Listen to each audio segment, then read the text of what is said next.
Hello, everyone, and welcome back to Sudden Wealth. I hope you're having a wonderful start of the week. If you guys do enjoy the content, please consider dropping that like and subscribe. The subscriptions pace has decreased a little bit, so let's try to push it a bit higher as we approach the magical number of 700. By the way, as I mentioned, Wednesday will be live stream day. So I would like you guys, if you have any questions for me, if you'd like me to address something, maybe come up with a few topics that you'd like me to address, and I'll try to do it for the live stream or during the live stream. As you know, I try to make it half an hour at least, depending a bit on the engagement, can go up to 1 hour. So I hope to see you on Wednesday. Now, let's start with the stock market. So you may recall last week, at the end of last week, we had a very terrible close, very ugly close. I did say we've been in this big sideways channel between 4,200, 4,600 on the S&P. Sometimes we go a bit above, sometimes we go a bit below. But this week would be important to push us above the 4,200 handle. Meaning we shouldn't stay at the 4,100 level too much, otherwise it starts to open the door for 3,900 and things like that. This week's going to be massive. We have PMI coming tomorrow. We have about 1,400 earnings coming out. We have the regional banks coming out, so I do expect Russell can be one of the most volatile indices. I do expect Russell to keep being behind the rest of the indices. The reason is very simple, is the presence of regional banks. So as long as interest rates remain high, there's always the fear that these regional banks will be down. Particularly if you look at the cash that has been in deposits in banks has decreased materially over the last 3 weeks, and 3 months, and particularly versus the last 3 weeks. And actually, it's very easy. If 2-year bonds, 6-month bonds are paying 5.5%, I mean, if you're a person with $100 million, that's a $5.5 million, easy, like that. And if you arrange certain things, you don't even pay tax on it. So this exodus out of the banks will keep on happening. I do think smaller banks can go bankrupt. I just think they will be acquired by the bigger ones, and the bigger ones will just get what is called the discount window, which is kind of an urgent liquidity measure by the Fed, and those banks will stay alive. Now, I do think also we have the Fed meeting coming this week. We have ADP and the job reports coming on Friday. So, I mean, it's going to be a very volatile, a very busy week. Today was a very good green day. So another Peter Schiff Black Monday prediction that went wrong. This is his prediction of a Black Monday. For you who don't know, Black Monday was in 1987 when the stock market dropped 20% in one day. And Peter Schiff has predicted this since 2022, about 25 or 26 times. Of course, none of them ever happened.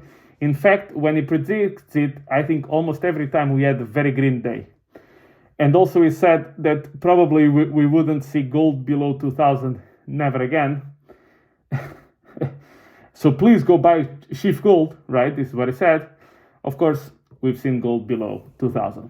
So this is my point about these YouTube finance and these finance experts and these economists that completely destroy people's lives. But he doesn't care, right? He gets paid the same.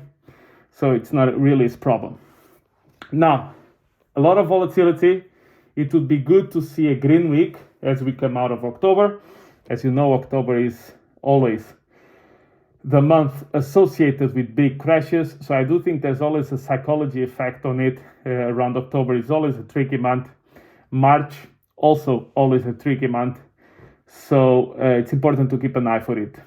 Now, I do expect stocks to still resume basically getting again into the channel of the 4,200, 4,000, maybe 300 handle, but I don't expect it to be on a straight line. So I do think we're going to see major volatility because we have a lot of events happening this week. Bond market is a bit under pressure. As you know, bond market dictates all the other markets. It would be very interesting to see the position of the Fed. You should pay attention to the subliminal messages.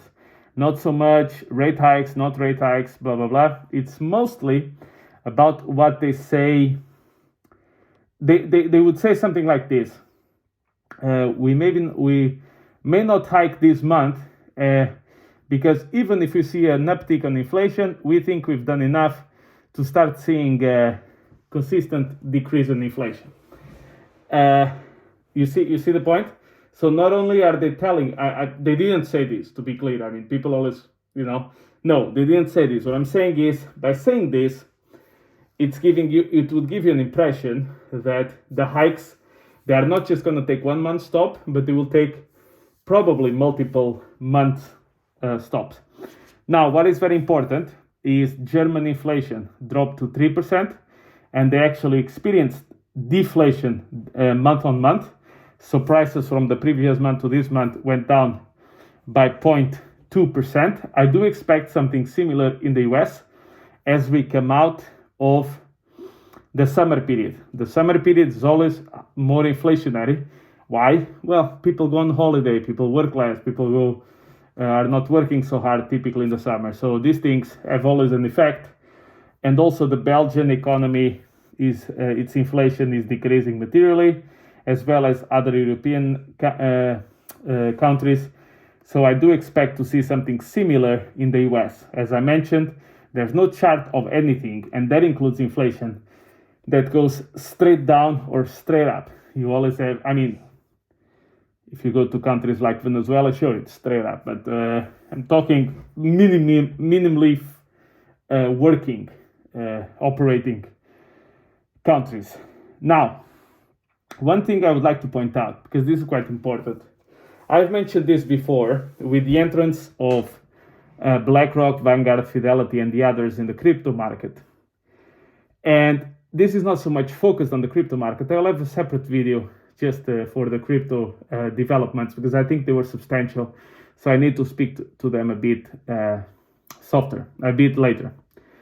And what I wanted to say is that 3 companies, and by the way, these 3 companies own each other as well. So if you will, if you want to call them a big conglomerate, call it 3 companies. BlackRock, State Street, Vanguard.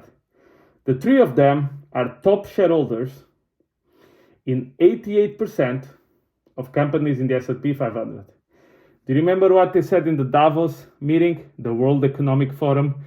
The people that want you to eat bugs, the people who want one single government, a great reset, all of these things that we've heard, they said by 2030, you will own nothing and be happy. Remember that? Now, BlackRock has a lot of ties in the World Economic Forum. I think Larry Fink, the CEO, is even in the board of directors. And if you actually pay attention, BlackRock is on pace. BlackRock and the other 2 are on pace. If they would keep up with the purchasing levels they've had in the past few years, by 2030, they would own 60%, 60% of single family homes in the United States. So on their path of owning everything. So with that context, the latest numbers I've seen is that the coming of these ETFs to crypto can lead to an influx of between $6 and $15 trillion into the world of crypto. Now, the last bull cycle, the total crypto market cap, this is not just Bitcoin, all the crypto market went to 3 trillion. If we go to 15 trillion, that would be what I called in the past the super cycle. So, what to do in light of this? Once again, I cannot control any of what is happening. I can only see what is happening and try to position myself to benefit from whatever is developing. That's the only thing I can do. I can sit here, I can cry about it, I can say I don't like it, I can say I don't approve of this, I can say this is a big scam, I can say whatever I want. The point is, this will happen without me, with me or without me, or with me against it, or me in favor of it, or me indifferent. It doesn't really matter.